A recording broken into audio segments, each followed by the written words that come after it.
இந்த வீடியோ பாருங்கள். நிறைய பெண்மணிகள் இந்த மிஸ்டேக்கு தான் பண்ணுறாங்க. இதனால் ஃப்ரிட்ஜு க்ளீன் பண்ணும்போது உயிர் போக கூட சான்ஸ் இருக்குது. நிறைய பேருக்கு உயிரும் போயிருக்கு. இதோட சீரியஸ்னஸ் தெரியாமல் ஃப்ரிட்ஜை நம்ம ரெகுலராக யூஸ் பண்ணும்போது ஆன்லேருந்து திறந்து எடுக்கிறோம், அந்த மாதிரி தானே இருக்குது, நம்ம ஜஸ்ட் அப்படியே தொடச்சி எடுத்துடலாம் அப்படின்னு நிறைய பேர் தவறாக எடுத்துக்கிறீங்க. அந்த மாதிரி பண்ணவே கூடாது. ஃப்ரிட்ஜை க்ளீன் பண்ணுறோன்னு அப்படின்னு நீங்கள் டிசைட் பண்ண உடனேயே பவர் ஆஃப் பண்ணிவிட்டு அன்ப்ளக் பண்ணிவிடுங்க ஒயரை.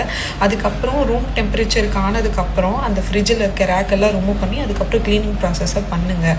ஸோ ஃப்ரிட்ஜ் ஆனில் இருக்கும்போது தயவு செஞ்சு ஃப்ரிட்ஜை க்ளீன் பண்ணாதீங்க.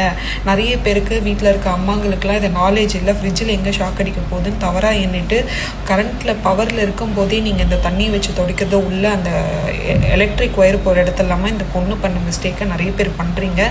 ஸோ இதுக்கப்புறம் இந்த தவறை நீங்கள் பண்ணாதீங்க. ஃப்ரிட்ஜை க்ளீன் பண்ணணும்னு முடிவு பண்ணியாச்சுன்னா பவர் ஆஃப் பண்ணி அன்ப்ளக் பண்ணிவிட்டு அதுக்கப்புறம் நீங்கள் உங்களோட ப்ராசஸை ஸ்டார்ட் பண்ணுங்கள்.